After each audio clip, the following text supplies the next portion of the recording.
Greetings, I am Herbert Erpaderp, and would you look at that, it's time for Ask A Herbert Erpaderp, the video series in which something Herbert Erpa something. Hey, we have a new patron to welcome. Their name is I'm sure I'm saying that absolutely right. I think I'll call you D for short. Anyway, thank you for your patronage. I appreciate it and I hope you enjoy your time as a patron. If you would like to be awesome and help support A Herbert Erpaderp, there's a link to Patreon in the description below. Patronage allows you to see videos a bit early, along with some other things. Feel free to check it out. Thank you once again, D. Let's do that thing where I answer questions. First up, we have a patron voice question from Major General Bunk. Picture the scene. You're peacefully driving on the road in the morning when Rod Serling suddenly appears in the backseat, summarises your morning routine, says that you've just taken the junction into the Twilight Zone, then disappears.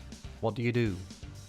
I pull over immediately and try to figure out who's drugged me, how, and why. And then because I most likely spent the morning alone, I start questioning my sanity.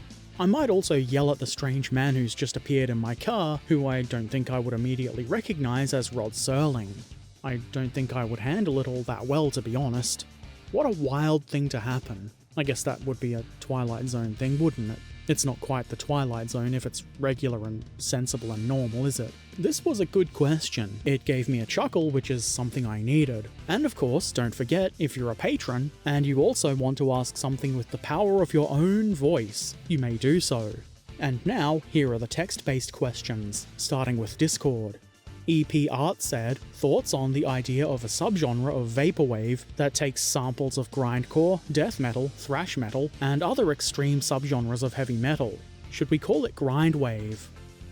I don't know. To be fair, I'm not totally sure what vaporwave is exactly, but I don't think I would really enjoy what you're suggesting, unless somehow it was really funny or interesting or something. I think I would rather just listen to the bands than something that samples them. Martin Gotham said, where's the monthly stream highlights? We haven't got one since Feb. There was one in April and May's just went up the other day. There wasn't one in March, and if you've been paying attention, I've been pretty sick. I barely streamed in March and didn't really have the energy to make a highlight video, even if there was enough stuff to put in one. The stream highlight videos, while I enjoy doing them, simply aren't enough of a priority for me to force myself to do them if I don't feel up to it or don't have the energy. The Last Atomic Dustbin said, what's your favourite Iron Maiden song? I don't have one. They have so many songs and I'm so indecisive that I can't pick one single song, and I don't really see the point in trying to pick one. Diorama said, can't talk, eh? Ah! Monol said, if you could be any animal, what animal would it be and why would it be a bear carrying ammo for the Polish army? I would be a bear Hey, that's awfully specific, and I'm kind of wondering if this is some sort of meme or joke that I don't get.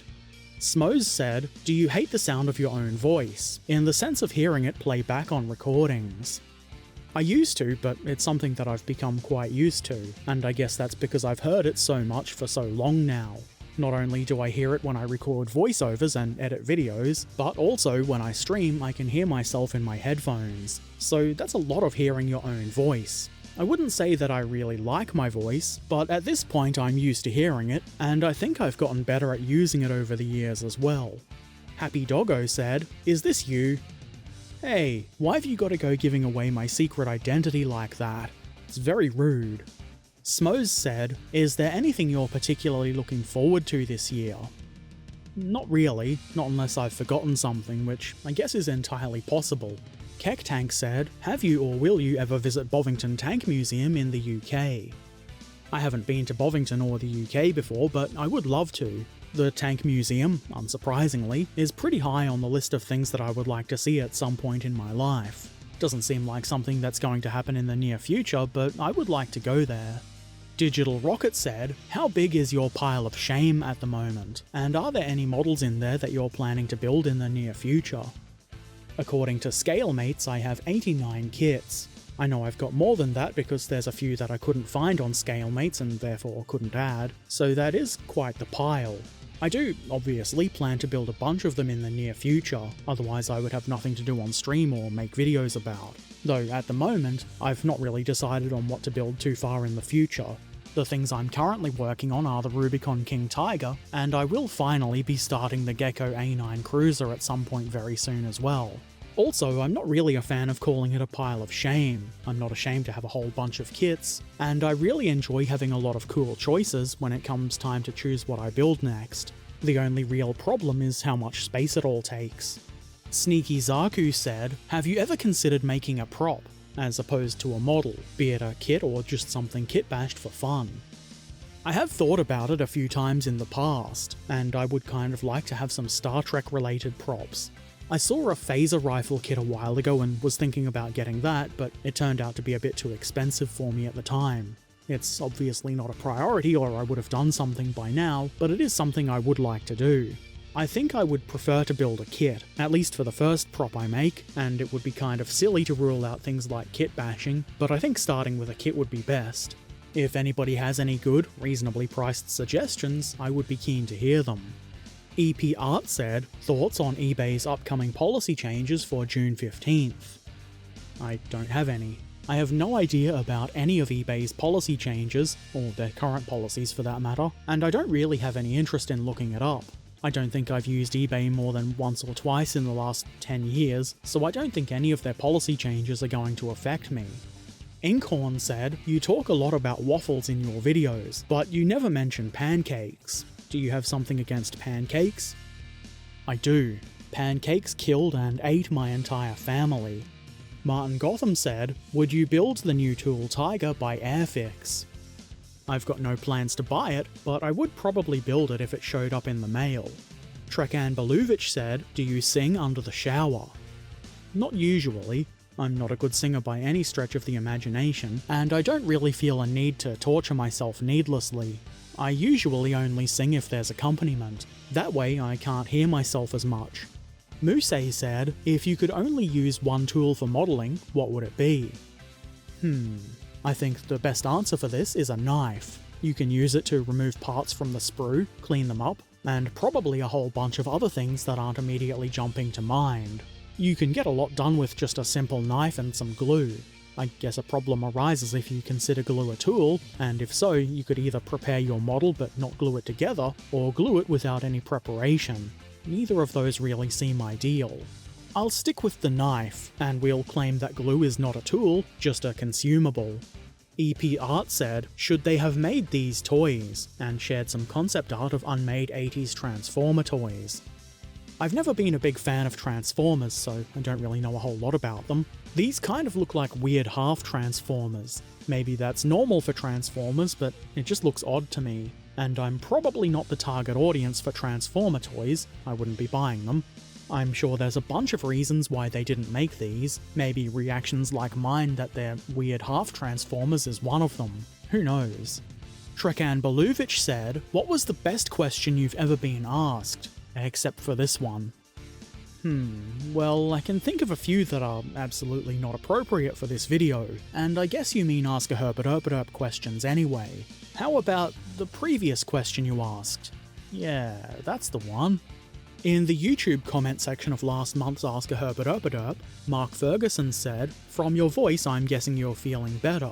Please stop getting sick and feeling shitty. That's no fun." I have to admit, as much as I'm not really a train or video game person in general, I prefer the random chunks of gameplay that look like weird crossover games as backgrounds to Ask A Herbert Erpaderp videos.